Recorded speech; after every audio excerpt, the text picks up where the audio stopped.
Hi friends, ఈరోజు మనం Israel స్వాతంత్రం వచ్చినప్పటి నుంచి ఎలాంటి పరిస్థితులు ఎదుర్కొంది, ఎలా అభివృద్ధి చెందింది అనే విషయాల గురించి ఈరోజు ఈ వీడియోలో తెలుసుకుందాం. ప్రతిరోజు ఎవడెక్కడి నుంచి వస్తాడో, వచ్చి మనల్ని ఎలా చంపేస్తాడో అనే భయం, ఎన్నో వందల ఏళ్ల దారుణాలు భరించి ఎలా ఉంటే బతుకుతాము, ఎలా మన జాతిని కాపాడుకుందాము అనే ఉక్కు సంకల్పం నుంచి సృష్టించబడిన దేశమే ఇజ్రాయెల్. ఈ ఇజ్రాయెల్ రెండవ ప్రపంచ యుద్ధానంతరం ఐక్యరాజ్య సమితి ప్రోద్బలంతో ఇంగ్లాండ్, అమెరికాల అవసరార్థం స్వతంత్ర ఇజ్రాయెల్ ఏర్పాటుకు అంగీకారంతో 1948 సంవత్సరంలో ఇజ్రాయెల్ ఆవిర్భావం జరిగింది.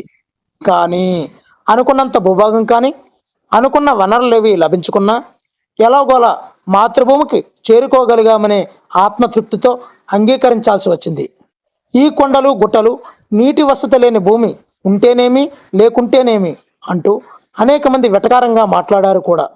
జాతి పునర్నిర్మాణం కోసం యూదులంతా మాతృభూమికి తరలి రావాల్సిందిగా అధ్యక్షుడు ఇచ్చిన పిలుపుకు స్పందించిన వేలాది మంది ఇజ్రాయెల్కు రావడం జరిగింది. ఇజ్రాయెల్ ప్రస్తుత జనాభా సుమారుగా 90 లక్షలు. బెంగళూరు మహానగర విస్తీర్ణంతో పోలిస్తే ఇంచుమించు 2.5 రెట్లు పెద్దది. ఇప్పటి బెంగళూరు జనాభాలో దాదాపు సగం జనాభా గల దేశం ఇజ్రాయెల్. భారతదేశానికి అత్యంత నమ్మకమైన, స్నేహపూర్వకమైనటువంటి దేశం ఇజ్రాయెల్.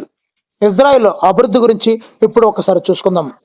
వాటర్ టెక్నాలజీలో ఇజ్రాయెల్ అంతర్జాతీయ గుర్తింపు కలిగి ఉంది.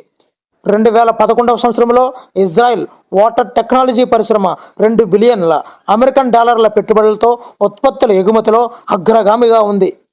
వాటర్ కన్జర్వేషన్ టెక్నిక్ రూపొందించడం ద్వారా వాటర్ షార్టేజ్ సమస్యను అధిగమిస్తోంది. మరలా వ్యవసాయంలో బిందు సేద్యం వంటి ఆధునిక పద్ధతులను అనుసరించడం ద్వారా నీటి కొరతను కూడా అధిగమిస్తుంది. వాటర్ శుద్ధీకరణ, రీసైక్లింగ్ పద్ధతులను అనుసరించడంలో ఇజ్రాయెల్ మార్గదర్శక విధానాలను అనుసరిస్తుంది. ఈ దేశ విధానాలే ప్రపంచ నలుమూలలా అనుసరిస్తున్నారు. మొబైల్ ఫోన్ టెక్నాలజీని ప్రపంచానికి పరిచయం చేసిన దేశం ఇజ్రాయెల్ అంటే అతిశయోక్తి కాదు. Motorola Israel R&D centre developed. మొట్టమొదట వాయిస్ మెయిల్ టెక్నాలజీని అభివృద్ధి చేసిన దేశం కూడా ఇజ్రాయెల్ అని గట్టిగా చెప్పచ్చు. నూతన వ్యవసాయ పద్ధతులను అభివృద్ధి చేయడంలోనూ, అత్యాధునిక వ్యవసాయ సాంకేతిక పనిముట్లు తయారీలోనూ ఇజ్రాయెల్కి సాటి రాదు మరే దేశం. సంగీతాన్ని ఎక్కువగా ఆస్వాదించే దేశం ఈ ఇజ్రాయెల్. అందువల్ల వీరి జనాభా ఐక్యూ ఎక్కువని మానసిక శాస్త్రవేత్తల అభిప్రాయం. ఇజ్రాయెల్ యొక్క మరొక హైలైట్ ఏంటంటే ఇజ్రాయెల్లో ఉన్నటువంటి ఐరన్ డోమ్. ఇది యాంటీ మిస్సైల్ ప్రపంచవ్యాప్తంగా ప్రశంసించబడుతుంది. ప్రపంచ ప్రఖ్యాతి చెందినటువంటి మృత సముద్రం కూడా ఈ దేశంలోనే ఉంది. వివాదాస్పదమైనటువంటి గాజా స్ట్రిప్ ఇజ్రాయెల్కు పొరుగు దేశమైన పాలస్తీనాలో ఉంది. ప్రస్తుతం ఈ పాలస్తీనాలోని ఈ గాజా గురించే ఉధృతి ఏర్పడి ప్రపంచ యుద్ధం వైపు మరలుతుంది. ప్రపంచ అవినీతి సూచికలో ఇజ్రాయెల్ 34వ స్థానంలోనూ, భారతదేశం 80వ స్థానంలోనూ ఉంది. ఇజ్రాయెల్లో 2004 నుండి ఇప్పటి వరకు 6 ఇజ్రాయలీ శాస్త్రవేత్తలకు నోబెల్ విజేతలుగా వచ్చారంటే ఇజ్రాయెల్ యొక్క శాస్త్ర సాంకేతిక అభివృద్ధి ఏ విధంగా అభివృద్ధి చెందుతుందో మనం అర్థం చేసుకోవచ్చు. తన దేశ రక్షణ కోసం ఇజ్రాయెల్ స్వయంగా రూపకల్పన చేసి ఉత్పత్తి చేస్తున్నటువంటి ఆధునిక ఆయుధాలన్నీ ఎలక్ట్రానిక్ నిఘా వ్యవస్థని వాడుకుంటుంది. ఆయుధాల ఎగుమతిలో ప్రపంచం 5వ స్థానంలో ఉంది. ఇండియా ఆయుధాలు దిగుమతి చేసుకునే దేశాల్లో మొదటి స్థానంలో ఉంది.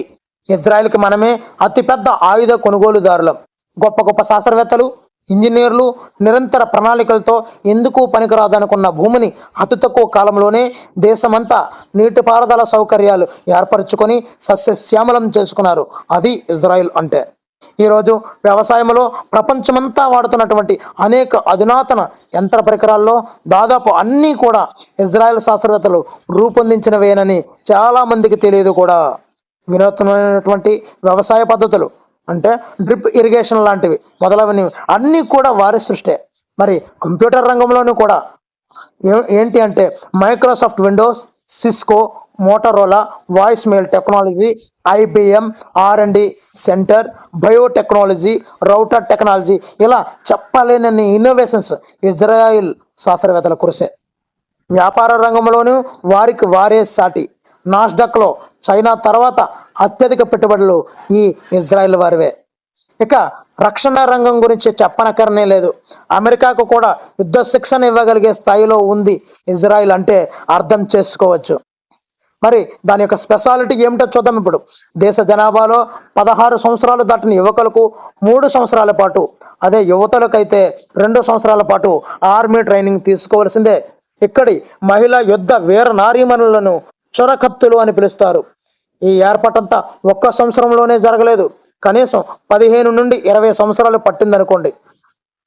శ్రద్ధగా వారి జాతి నిర్మాణంలో వారు నిమగ్నమై ఉంటుంటే స్వాతంత్రం లభించిన సంవత్సరం లోపే పక్కనున్న ఇస్లామిక్ దేశాలు ఈజిప్ట్, సిరియా, జోర్డాన్, పాలస్తీనా, లెబనాన్, సౌదీ అరేబియా, ఇరాక్ ఇలా వారిపై దాడులకు తెగబడ్డాయి. ఒకటి కాదు, రెండు కాదు, ఏకంగా 6 శక్తివంతమైన దేశాలు ఒకేసారి యుద్ధానికి కాలుదువ్వాయి. కానీ ఎవరు అదరలేదు, బెదరలేదు. ఎన్నో త్యాగాలతో సాధించుకున్న మన దేశం మళ్ళీ ప్రమాదంలో పడింది. దురాక్రమణదారులను తరిమికొట్టి దేశాన్ని రక్షించుకునేందుకు యుద్ధ రంగంలోకి దూకండి అన్న అధ్యక్షుడు ఒకే ఒక్క పిలుపుతో మొదట్లో కేవలం 50,000 మాత్రమే ఉన్న సైన్యం జస్ట్ 48 గంటల్లోనే 2,50,000కు చేరింది. డాక్టర్లు, టీచర్లు, లాయర్లు, ఇంజనీర్లు, విద్యార్థులు, స్త్రీలు, పురుషులు అనకుండా పెద్ద పెట్టిన సైన్యంలో చేరి సుశక్తులైన సైనికుల కంటే కూడా వీరోచితంగా పోరాడి పక్కనున్న పాలస్తీనానే ఆక్రమించారు. ఇజ్రాయెల్కున్న ఇంకో గొప్ప వజ్రాయుధం ఏమిటంటే వాళ్ళ ఇంటెలిజెన్స్ వింగ్ మొస్సాద్. ఇజ్రాయెల్ పౌరుల మీద దాడి చేసిన వాళ్ళనంతవరకు ఒక్కడిని వదలలేదు. 1972 ఒలింపిక్స్లో 16 మంది ఇజ్రాయెల్ ఆటగాళ్లను మ్యూనిచ్ గ్రౌండ్లో పాలస్తీనా తీవ్రవాదులు చంపినందుకు ప్రతీకారంగా 2,000 మంది పాలస్తీనా మద్దతుదారుల్ని మట్టు పెట్టడంతోనే ఆగకుండా చంపిన వాళ్ళను దేశాలు పారిపోయి దాక్కున్నా వదలకుండా ఆయా దేశాలకెళ్ళి ఒక్కొక్కరిని కూడా చూడకుండా 1988 వరకు వెంటాడి చంపేసింది. అది మొజాద్ పవర్ అంటే. మరి ఈరోజు అమెరికాలో సిలికాన్ వ్యాలీకి సమానంగా స్టార్టప్స్ కంపెనీలని ప్రపంచానికి ఇస్తున్న ఒకే ఒక్క దేశం ఇజ్రాయిల్. వాళ్ళ నుండి మనం ఎంత నేర్చుకున్నా తక్కువే.